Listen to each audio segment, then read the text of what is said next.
अल्लाहु अकबर।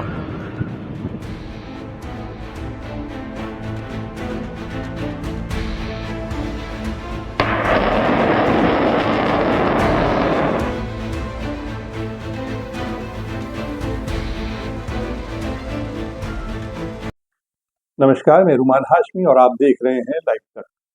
गजा पर इजरायली जनसंहार जारी है। गजा पर इजराइल के हमले का 338 दिन हो चुके हैं। इजराइल ने यह हमला 7 सितंबर को 2024 को हमास के इजराइल पर हमले का जवाब में किया है।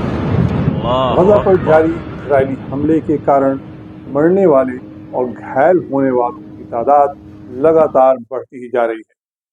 इजरायली कब्जे में गजा में 3 परिवारों पर हमले किए हैं, जिनके नतीजे में पिछले 24 घंटों में 33 लोगों की मौत और 145 घायल अस्पताल में पहुंचे। अभी भी कई पीड़ित मलबे के नीचे और सड़कों पर फंसे हुए हैं, जहां एम्बुलेंस और सिविल डिफेंस की टीमें नहीं पहुंच पा रही हैं। 7 अक्टूबर पिछले साल से जारी इजरायली हमले में मरने वालों की संख्या बढ़कर 40,972 हो गई है और 94,761 लोग जख्मी हुए हैं। मरने वालों में 25,000 से ज़्यादा महिलाएं और बच्चे हैं। शनिवार को उत्तरी गाजा पट्टी के बैत-ए-लहिया क्षेत्र में इजरायली तोपों की गोलीबारी से कम 33 फलस्तीनी घायल हो गए थे। वहीं लेबनान के हूला घाटी के कस्बों के निवासियों को हिजबुल्लाह ने सलाह दी है कि वो फिर से गोलाबारी और ड्रोन हमलों से बचने के लिए सुरक्षित स्थानों पर रहें, क्योंकि इजरायली सेना ने से कम लेबनान पर 30 रॉकेट दागे हैं। इजरायली सेना की आक्रामक कार्रवाई इजरायली कब्जे वाले वेस्ट बैंक में भी लगातार जारी है। इजरायली सेना ने कई गांवों, कस्बों और शरणार्थी शिविरों पर हमला करना जारी रखा है। हिजबुल्लाह ने भी दक्षिण लेबनान पर इजरायली हमलों के जवाब में इजरायली सैनिकों, सैन्य स्थलों और बस्तियों पर हमले किए हैं। हिजबुल्लाह ने अल मेटूला इजरायली बस्ती में इजरायली सैनिकों के इस्तेमाल में की जा रही इमारतों को भी निशाना बनाया है। इसके बाद के बयान में कहा गया है कि हिजबुल्लाह के लड़ाकों ने दक्षिणी गांवों और आम नागरिकों के घरों पर भी इजरायली हमलों के जवाब में बमबारी की है। इजरायली बस्ती के चारों ओर स्थित दुश्मन के ठिकानों पर ड्रोन हमला किया है। वहीं ईरानी रिवॉल्यूशनरी गार्ड के प्रमुख ने दावा किया है कि उन्होंने इजरायली जहाज़ों को निशाना बनाया है। इस्लामिक रिवॉल्यूशनरी गार्ड्स के प्रमुख कमांडर मेजर जनरल हुसैन सलामी ने घोषणा की है कि ईरान ने अपने तेल टैंकरों पर इजरायली हमलों के जवाब में 14 से अधिक इजरायली जहाज़ों को कामयाबी के साथ निशाना बनाया है।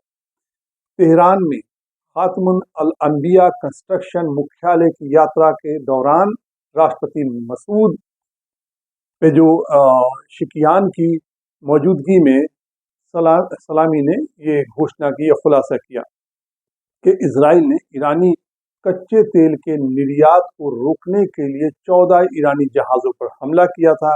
हालांकि जब 12 इजरायली जहाज़ों पर जवाबी हमला ईरान की तरफ से हुआ तो सलामी ने दावा किया कि इजराइल ने इस शिप युद्ध को रोकने की मांग की है, रोकने को कहा है।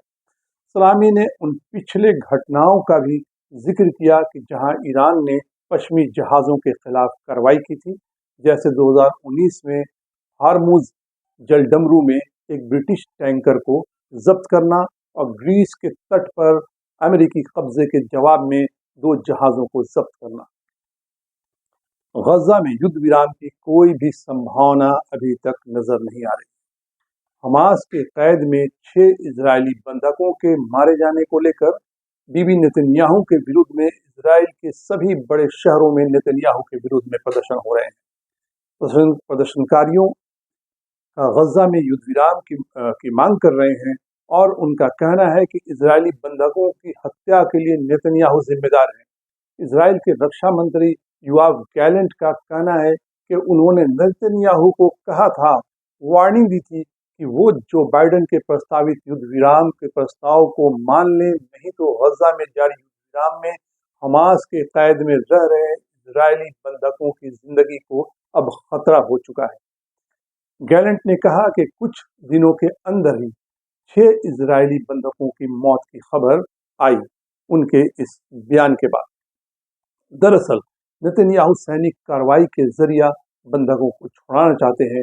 नेतन्याहू बाइडेन पीस फॉर्मूले का मैंने जो बिल्कुल भी वो तैयार नहीं है बाइडेन से मानने के लिए, और लड़ाकू संगठन की तरफ से हमास की तरफ से कहा गया है कि अमेरिकी लीडरशिप नेतन्याहू को जंगबंदी के लिए तैयार करने में अब तक कामयाब नहीं हुआ है। ऐसे में इस बात को लेकर कोई शक नहीं कि जो बाइडेन ने नेतन्याहू को फलस्तीनियों के जनसंहार करने की खुली इजाज़त दे दी।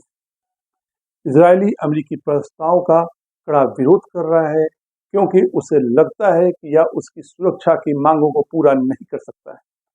वहीं मिडिल ईस्ट में अमेरिकी मामलों के जानकारों का मानना है कि अमेरिकी मानते हैं कि नेतन्याहू शांति समझौते तक पहुंचने में मुख्य रुकावट बन चुके हैं, क्योंकि हमास ने 2 जुलाई के दस्तावेज में कोई नया प्रावधान नहीं जोड़ा है।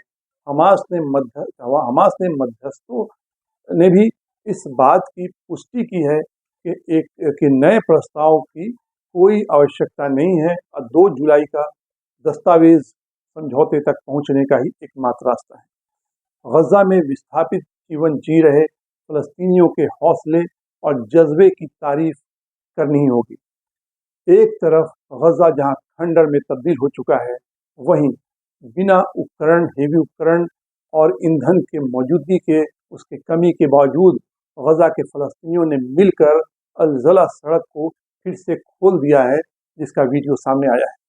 इजरायली बमबारी और हमलों के महीनों बाद जिससे सड़क बुरी तरह क्षतिग्रस्त हो गई थी और मलबे से भर गई थी, फलस्तीनियों ने इसे सिर्फ 6 घंटे में साफ करके फिर से खोलने में सफलता हासिल कर ली है। धन्यवाद, बने रहिए लाइव तक के साथ।